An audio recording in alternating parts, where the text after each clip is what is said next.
Olá pessoal, eu sou o professor Lorival. Estou aqui mais uma vez para apresentar as minhas dicas de português para todas as idades. Espero que vocês gostem. Hoje eu pretendo abordar o assunto figuras de linguagem. O que seria figuras de linguagem? Esse é um assunto extremamente importante, principalmente para quem lida com o texto literário, com a linguagem literária. É importante conhecer as figuras de linguagem, como que elas podem ser usadas num texto e como que nós podemos utilizar essa linguagem figurada quando vamos escrever, por exemplo, um romance, um poema, enfim, uma crônica, um texto literário. É extremamente importante que nós saibamos como lidar com essas imagens em forma de linguagem. E antes de adentrar nesse assunto, eu queria mostrar duas situações. De um lado, eu tenho aqui um coração, né? Um coração de verdade, né? Um membro, né? Um órgão do ser humano, um órgão vital do ser humano. Quero que vocês observem que um coração ele tem várias artérias, né? Veias, né? Ele é entrelaçado de artérias e veias. Então, aqui eu botei a palavra coração para significar realmente o órgão do ser humano. Esse tipo de linguagem, né, que aqui é uma linguagem, né, a palavra ela tem um sentido próprio. Ela tem um sentido próprio, que é o sentido que está lá no dicionário, o sentido número 1, que está lá no dicionário. Se você abre o dicionário e pesquisa a palavra coração, você vai encontrar o sentido primeiro o sentido próprio dessa palavra, ou seja, a gente chama isso em linguagem linguagem denotativa, né? O sentido próprio da palavra, a gente diz que a linguagem está no sentido denotativo, ou seja, ela significa aquilo que ela realmente é, ou seja, ela tem um sentido próprio. Aí eu coloquei um texto ao lado, que é um texto de Fernando Pessoa, chamado de Autopsicografia. Eu quero chamar a atenção para a última estrofe desse texto, que esse texto, a Autopsicografia, é muito conhecido do Fernando Pessoa, e ele é composto de 3 estrofes, que é esse conjunto aqui de 4 versos, né? A gente tem aqui, ó, isso aqui é uma estrofe, isso aqui é outra estrofe, e essa última aqui é a outra estrofe. Então, o que eu quero chamar a atenção é da terceira estrofe, onde aparece a palavra coração. E aí vocês vão já observando a diferença entre o coração aqui, o sentido denotativo, e coração aqui na autopsicografia do Fernando Pessoa, que é um outro sentido, não é o mesmo sentido que tem aqui, o sentido denotativo que tem aqui nessa imagem de um coração. Aqui o sentido é outro. Quer ver? Vamos ler o texto para a gente entender como é esse jogo de linguagem feito nesse texto literário do maior escritor português, né, do século XX, que é Fernando Pessoa. O poeta é um fingidor. Finge tão completamente que chega a fingir que é dor, a dor que deveras sente. E os que leem o que escreve, na dor lida sentem bem. Não as duas que ele teve, mas só a que eles não têm. E assim nas calhas de roda, gira a entreter a razão. Esse comboio de corda que se chama coração. Então vejam aqui que para ele, para o poeta, coração é um comboio de cordas. Vejam que esse comboio de corda é uma imagem, né? Muito parecida, obviamente, com aquilo que acontece, que a gente vê, observa nas imagens de um coração. Aqui tem artérias, veias pulmonares, né, etc., que formam como se fossem cordas, né? Então o poeta usou essa imagem aqui. Pois bem, esse tipo de linguagem que traz imagens através do texto, da expressão, da palavra, é que é chamado de figura de linguagem, que é o sentido conotativo. Então aqui, nessa palavra coração, que é a imagem, aqui eu tenho o sentido denotativo da palavra. Aqui no texto de Fernando Pessoa, a palavra coração está em outro sentido, que é o sentido como imagem. Ou seja, aqui o sentido é conotativo. Então eu tenho a linguagem no sentido denotativo, que é o sentido próprio da palavra, e o sentido conotativo, que é o sentido figurado, é a imagem. É aqui nesse sentido que nascem as figuras de linguagem. Então, figuras de linguagem são imagens criadas, né, para fortalecer, para dar mais sentido, para melhorar a expressividade do texto. Então, os escritores, os poetas, eles utilizam muito esse recurso das figuras de linguagem. Por isso que um texto poético, ele tem uma diferença de um texto, por exemplo, de um texto denotativo, de uma notícia de um jornal. Um texto poético, ele é carregado de imagem, enquanto que um texto jornalístico tem que apresentar a linguagem direta, tem que usar a linguagem denotativa, não pode inventar imagens para não deturpar o sentido próprio do texto. Então, o texto literário ele é carregado de imagens, por isso o texto literário se torna belo, se torna melhor para você ler, né? Porque é cheio de imagens, difícil de entender, mas as imagens elas embelezam o jeito da pessoa escrever, o estilo da pessoa.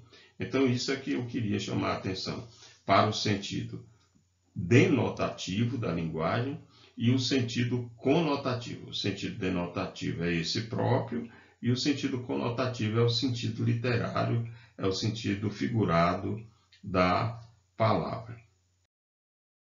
Então, nós vamos, a partir desse slide, falar um pouco sobre a figura de linguagem, que é o sentido conotativo da linguagem. O que são figuras de linguagem? Então, figuras de linguagem são recursos linguísticos, primeiro momento. São recursos linguísticos da língua, né? A linguagem, né? São recursos que os autores, os poetas, né? Eles utilizam. E eles utilizam para quê? Para tornar a linguagem mais rica e mais expressiva. Então é para isso que os autores, né, os escritores, utilizam a linguagem figurada. É para tornar o texto mais rico e mais expressivo, ou seja, fazer com que a linguagem fique mais rica e mais expressiva. E, consequentemente, pelo lado estético, mais bela, né? Uma linguagem mais bela, mais bonita, por conta das imagens que vão ser apresentadas através das palavras. As figuras de linguagem, elas costumam ser divididas em três, mas há, dependendo dos autores, né, uma diferenciação com relação a essa classificação. Eu vou pegar essa classificação aqui porque a minha intenção é mostrar para vocês os tipos de figuras que podem aparecer num texto. Então, eles costumam ser divididos. Eu vou relatar para vocês aqui um a um. Então, o primeiro tipo de figura de linguagem são as chamadas figuras de som. São as figuras sonoras. São aquelas figuras que vão utilizar o som que as palavras ou que as letras, os fonemas têm. E isso podem dar ao texto muita sonoridade. Existem muitos textos que são carregados de ritmos por conta das figuras de som, que são as figuras sonoras. Então, essas figuras de som ou figuras sonoras são aquelas que se utilizam de efeitos da linguagem para reproduzir os sons presentes nos seres. É muito importante isso.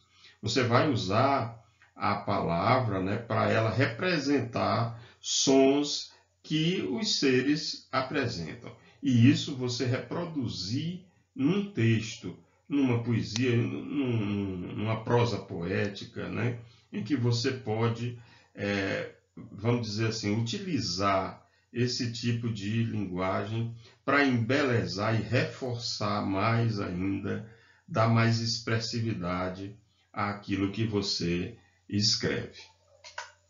Por exemplo, o Da Costa e Silva, ele tem um soneto. Da Costa e Silva é um poeta piauiense.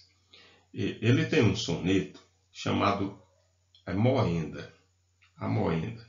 E nesse texto, nesse soneto, ele tem esses dois versos que eu vou mostrar para vocês aqui. E range,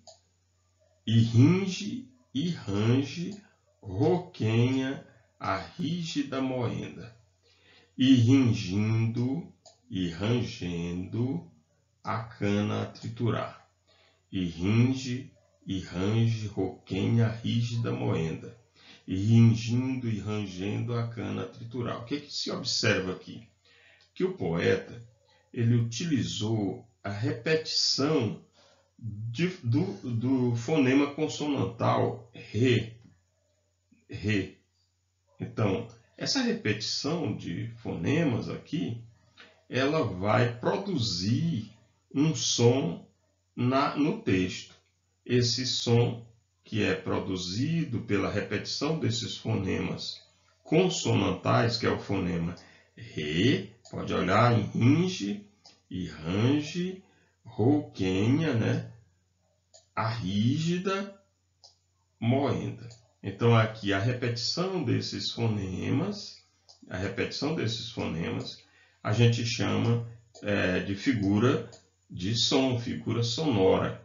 Nesse caso aqui é uma aliteração, né? Chamada de aliteração. Eu não vou tratar da aliteração nesse momento, estou só tentando mostrar para vocês o que é, qual é o entendimento que nós temos da figura de som, que é um tipo de figura de linguagem. Outro exemplo, e eu queria que vocês observem, isso aqui é uma letra de uma música do Almir Sater e do Renato Teixeira, que todo mundo deve já ter ouvido. Conhecer as manhas e as manhãs, o sabor das massas e das maçãs. Olha aqui, o que aconteceu aqui? As palavras são muito parecidas. Conhecer as manhas e as manhãs. Olha a palavra manhas e manhãs. São muito parecidas. Essa repetição de palavras parecidas produz um som, produz um ritmo. São palavras sonoras. Observem aqui. Massas, maçãs. Então, essa sonoridade produzida pelas palavras parecidas Isso é uma figura de som, é uma figura sonora, que não importa muito, quer dizer, talvez até quando a gente faça um concurso seja importante saber que figura é essa. Mas para quem escreve, o importante é você produzir o som, extrair o som das palavras e colocar nos seus textos para melhorar o quê? A expressividade, tornar essa linguagem mais rica. Essa é a função da figura de linguagem. Quais são as principais figuras de som? A literação, a sonância, paranomásia, anáfora, onomatopeia, que são palavras que têm essa função, né? São figuras de som, são figuras são figuras sonoras. E essas palavras são importantes para a gente. A literação, a sonância, paranomásia, onomatopeia são figuras de som. Nós vamos agora para as figuras de construção. Figuras de construção. O que são as figuras de construção? Esse é o segundo tipo de figura de linguagem. São as figuras de construção. Tivemos as figuras de som e agora as figuras de construção. Normalmente, as figuras de construção elas estão ligadas, relacionadas com a sintaxe. Por isso são chamadas também de figuras de sintaxe, porque na verdade elas são desvios que se evidenciam na construção normal de um período. Elas ocorrem onde? Na concordância, na ordem e na construção dos termos da oração. Por isso são chamadas figuras de construção ou figuras de sintaxe. Olha o exemplo. A gente vai buscar o exemplo do Vinícius de Moraes, porque ele explorou muito isso. Aliás, os poetas sempre são os que mais exploram as figuras de linguagem. Seja a figura de som, que tira o som das palavras, né? Procura mostrar essa sonoridade através das frases. E há essas figuras de construção. Por exemplo, aqui é o soneto da fidelidade, é um trecho do soneto de fidelidade. E ri meu riso e derramar meu pranto. O que tem aqui que a gente poderia entender como uma imagem? Ri meu riso. O que há diferente? Se você observar, aqui há uma redundância. O que é redundância? É a repetição da ideia de uma mesma palavra. Isso aqui nós chamamos de pleonasmo, né? Então, o normal era só colocar o ri, mas ri meu riso para o poeta traz assim uma expressividade muito grande. Então, aqui ele fez um desvio, vamos dizer assim, da linguagem, da sintaxe, né? Então, ele criou uma imagem, e ri meu riso. Essa repetição, ela não ocorre assim normalmente, ela vai ocorrer na linguagem literária, que é quando você utiliza, né, esses desvios das regras de gramática, né, para você poder estabelecer uma imagem. Outro exemplo, que é uma repetição, né?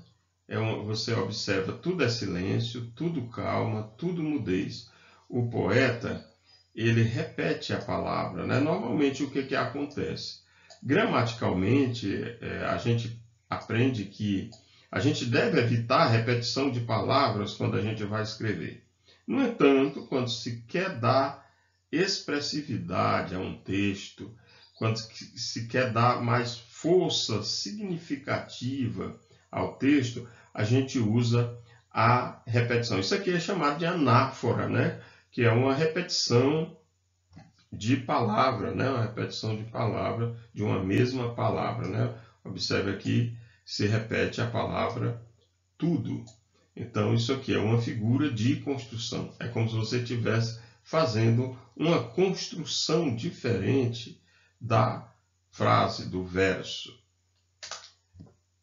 As principais figuras de construção são a elipse, o zeugma, pleonasmo, assíndeto, polissíndeto, anacoluto, anáfora e hipérbato. Então, elipse, zeugma, pleonasmo, assíndeto, polissíndeto, anacoluto, anáfora e hipérbato. Evidentemente que para a gente entender isso, a gente teria que estudar uma figura de cada vez para a gente poder entender.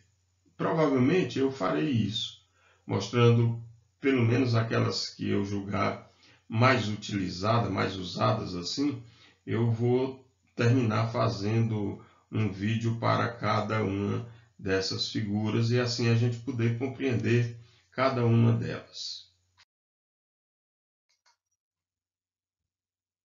Dando sequência aqui, nós vamos agora para o terceiro tipo de figura de linguagem, que são as figuras de palavra. Figura de palavra, também conhecida como figuras de semântica.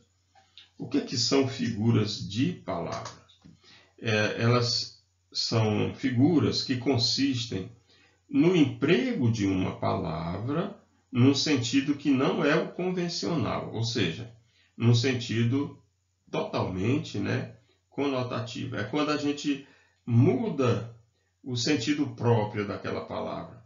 Vejam o exemplo que nós colocamos lá no início, o comboio, esse comboio de cordas que se chama coração. Houve um desvio, no sentido da palavra coração. Ali estava uma figura de palavra, uma figura semântica, porque a palavra não está sendo utilizada no sentido próprio.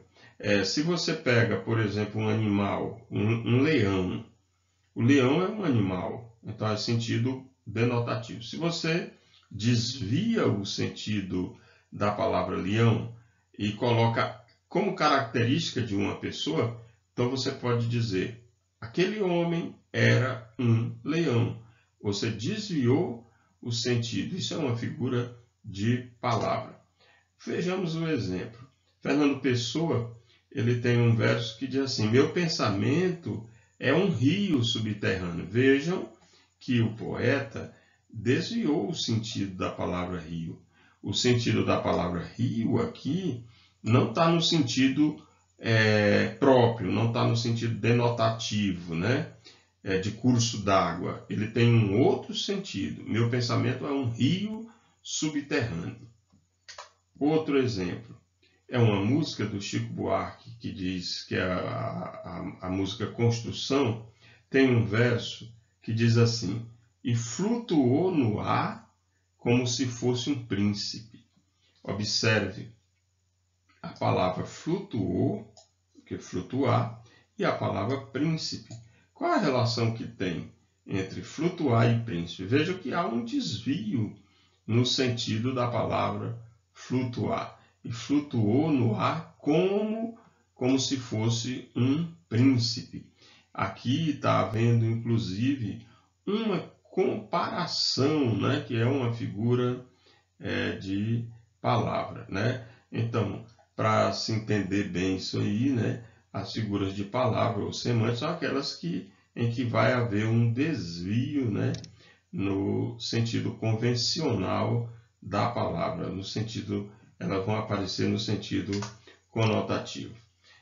Outro exemplo é esse trecho do soneto de Camões, muito conhecido, Amor é fogo que arde, sem se ver, é ferida que dói e não se sente, é um contentamento descontente, é dor que desatina sem doer. Onde a gente percebe assim o uso de palavras que se opõem, o sentido se opõe. Amor é fogo que arde sem se ver. É um paradoxo, uma coisa contrária, né? Sentido contraditório. Isso é uma figura de palavra, é uma figura semântica, importante demais a gente utilizar. E vejo que Camões, há quase 500 anos atrás, utilizava já as figuras de linguagem. Aliás, a gente, para usar a figura de linguagem, não precisa nem conhecer os nomes. Eu sempre gosto de lembrar, por exemplo, aqui nós temos em União a barragem Filinto Rego. E no inverno, o que acontece com a barragem? Todo mundo fica esperando.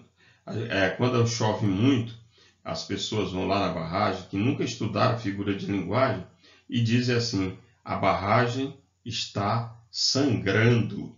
A barragem está sangrando. O que é isso? As pessoas simplesmente não estudaram figura de linguagem, mas sabem utilizar as figuras de linguagem. Então, quando eu digo que a barragem está sangrando, eu estou usando uma figura de linguagem.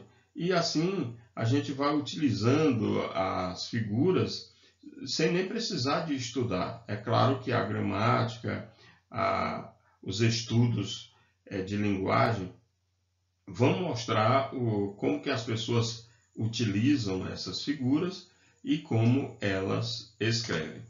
As figuras de palavras, algumas delas aqui, são a comparação, a metáfora, a catacrese, a metonímia, a sinestesia, a antítese, o eufemismo, a hipérbole, a prosopopeia, a ironia. Agora, é interessante observar que quem criou esses nomes não foram as pessoas que utilizaram essas palavras. Talvez, como eu já falei, as pessoas usem sem nem sequer se tocar naquilo que estão utilizando, né? Como o exemplo que eu dei lá da barragem.